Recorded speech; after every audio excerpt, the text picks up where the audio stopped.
this is the peak Steven. You're gonna get peak Steven at his most fire toxic. Peak Steve. Hulu's Tell Me Lies returns for season 3, and as the series picks back up, showrunner and executive producer Meaghan Oppenheimer, along with stars Grace Van Patten, Jackson White, Alicia Crowder, Sonia Mena, Missal, Spencer House, Branden Cook, and newcomer Costa D'Angelo sat with The Hollywood Reporter and dish on toxic cycles, shifting power dynamics, and the consequences of staying when walking away feels impossible. If last semester wasn't rock bottom, I'm gonna be so pissed.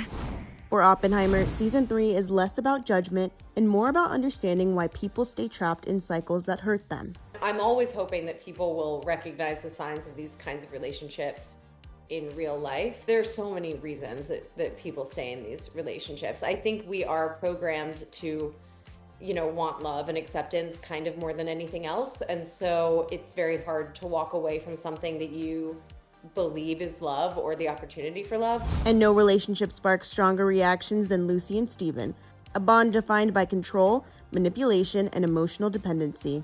I think they're completely trauma bonded. I think they're deeply, deeply connected in a very messed up way.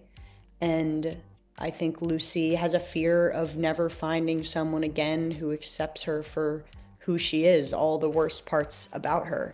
So I think that keeps her really tied to him. Meanwhile, Steven thrives on dominance until that control starts slipping. He doesn't usually lose. So when somebody who's not used to losing loses, all their character defects come out and they get really ugly and unpredictable. And this is the peak Steven. You're gonna get peak Steven at his most fire toxic. Peak Steve.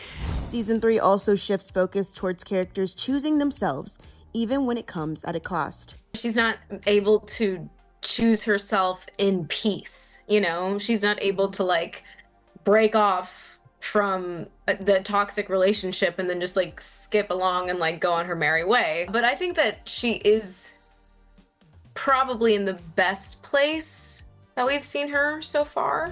And that evolution extends to Diana's relationship with Pippa. That whole relationship becomes such a transformative thing for her, but I think the start of that is really amazing. We truly, I think, want the best for each other, however that manifests. Season 3 forces every character to reckon with consequences, something that's been a long time coming. I feel like people have to learn their lessons in this one a little bit, and some more than others. I do feel like Evan is really trying to figure it out, and I hope people have a little empathy for that. I just hope people come away with just an understanding of the characters, maybe a deeper understanding of the characters, especially Bree this season. You kind of get to understand where you see a lot of the characters' history, these things, the past, and why people are the way they are. I think this is why the show can continue, because they keep making the same mistakes over and over again, and they're not looking within themselves and trying to change and trying to adjust. They just keep going, which is very scary. Tell Me Lies Season 3 is streaming now on Hulu and Disney+. This is The Hollywood Reporter News.